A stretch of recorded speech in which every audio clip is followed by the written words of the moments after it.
The question, what I like to ask you, or I like you ask yourself, is it important to study the Dhamma? Is it important to study the scriptures, what Buddha teaches? Or is it not necessary? Or let us just practice, don't study at all, don't listen to any Dhamma.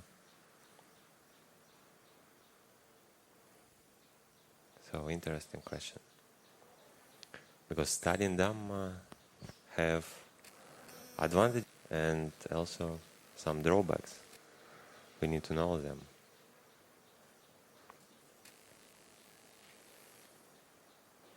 So in Majjhima Nikaya there is a alagaddūpamasuttaṃ. What Majjhima Nikaya 22. It speaks about many similes. So one of the similes, what this sutta gives, it's a simile about water snake. Like, imagine water snake. First imagine the person who is seeking for water snake. For some reason or another, he need to find it. And he go and touch it. And finally, when he find a big one, big snake, he try to catch it for the tail or for the coils, or touch it on the body. And this is a question. Do this snake bite him back if he touch it on the, if he try to catch it on the tail, for example? So the answer is yes, because the snake just turn back and just bite him in the hand or in any other part of the body. So in the same way, if a person learns the Dhamma, memorize the Dhamma, try to study the Dhamma, but don't try to investigate it, don't try to inquire it with wisdom, don't try to apply it to practice, don't find a connection between reality and the Dhamma. So for him it's a Dhamma something theoretical, just some intellectual knowledge. And he use it for argument. If he argue with someone, he want to win his argument, he want to bring down other person using some intellectual knowledge. Because it is Dhamma, maybe intellectual knowledge, because Buddha speak about all experience in a very logical way, so we can use it. But it's not a purpose for what Buddha teaches Dhamma. And in the same way, opposite, if the same person who tried to find the snake, he finds the snake and he tried to catch it by the stick near the neck. So he hold properly by the stick the snake and then do whatever he wish with the snake. So, and these snakes cannot bite him back because it just hold.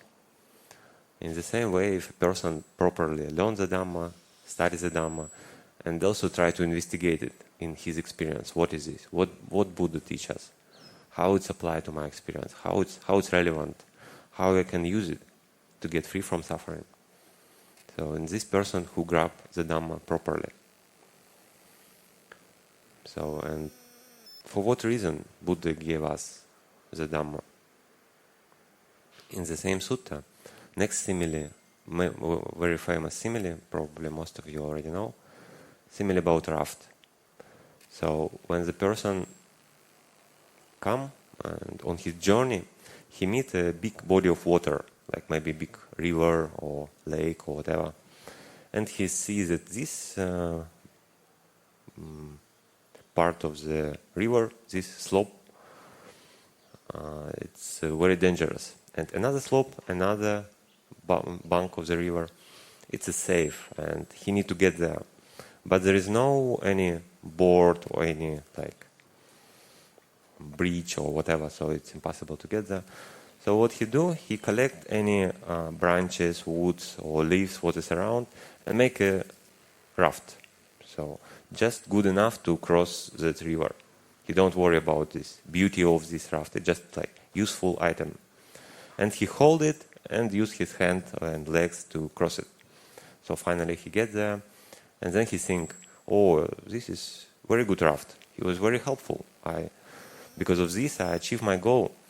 So, because it was very helpful, may I take it on my head or my shoulder and just go wherever I want. And Buddha asked monks in that case, do that person do whatever it's necessary to be done with this raft? So is it important for him to really take it with him and go whatever it's? And the monks answer, no, is this raft not useful anymore? Just let it be. And Buddha say yes, if a person just keep it, think, okay, it was very useful, very helpful that time, but let me keep it and just go wherever I want. So in the same way, Buddha says that we need to have an attitude towards Dhamma as a raft. What was made or was preached by the Buddha for the purpose of crossing the defilements, crossing the samsara, so to get free from suffering, but not for the purpose of grasping to it. So I find it's very beautiful simile, because it's true that to get to another shore of the river, we need to hold to this raft with one hand, and then you use another hand. But then you release, you don't need it anymore. So, and the purpose for crossing, not for grasping exactly. Because sometimes we may see that people who study Dhamma, who really know a lot of Dhamma, they may really grasp it very strongly in terms of view. This is true, everything else is wrong. I'm a Buddhist, the rest are Mithya-ditthi, the rest are going to hell, So, and because of this, the person argue, because of this person fight, and also he suffer.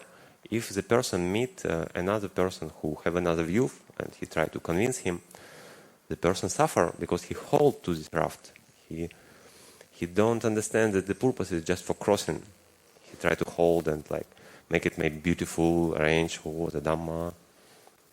So again, it doesn't mean that we don't need to learn Dhamma. We need to understand what is right view, what is wrong view. We need to understand what's the practice leading us to freedom from suffering. But we need to remember that this is just raft. What was made from any available materials.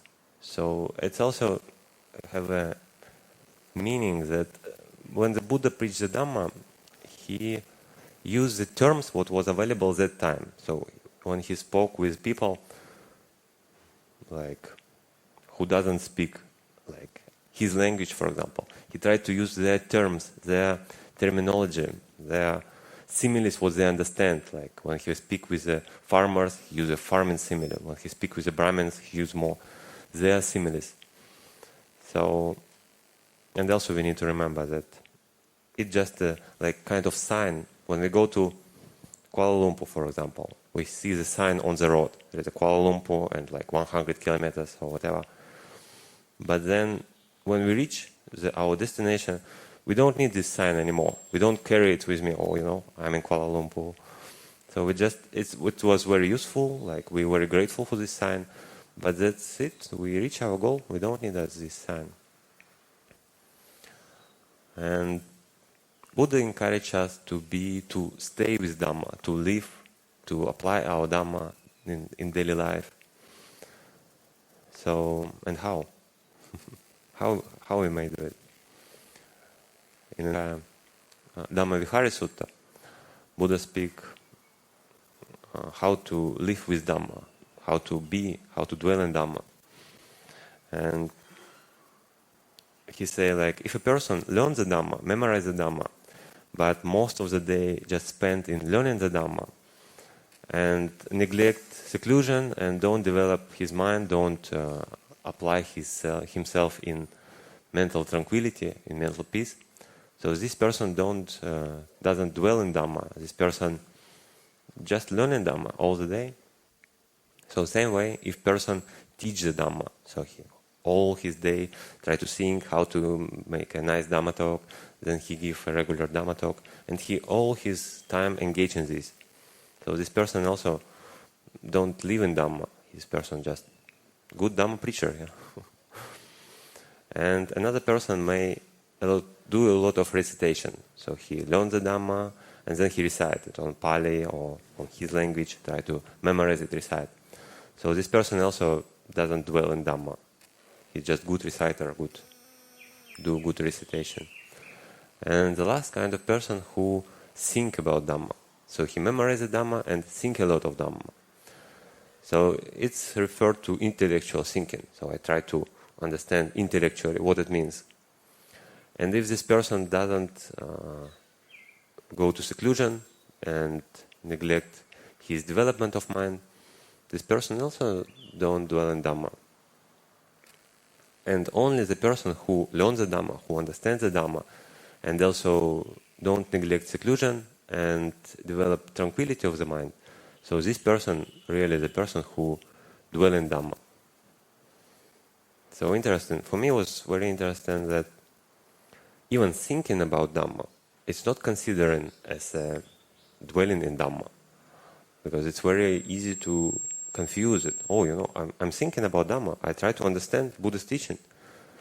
But if it's just intellectual knowledge without practice, without making mind calm, develop tranquility of the mind, peace of the mind, or calmness of the mind, without this, I may become a good, maybe scholar or good person who understands the Dhamma, but not who dwell in the Dhamma, not who really follow the Buddha's teaching. And here also interesting, who not neglect seclusion, the sutta say. What is seclusion? Suttas speak about two kinds of seclusion. The bodily seclusion, when we really go to retreats. Time after time it's good to go to retreats, be secluded from all activities, from other people, from your family members, just to be with your own and develop your mind time after time. And the second kind of seclusion, it's a mental seclusion. When the person in any daily activity tries to clean his mind from unwholesome mental state.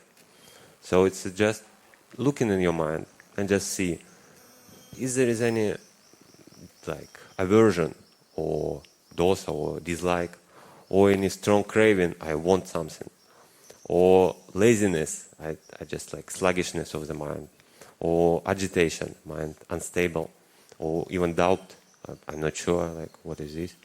So this is unwholesome mental state. And we need to watch them, notice them, and try to free mind from them, so clean mind of them.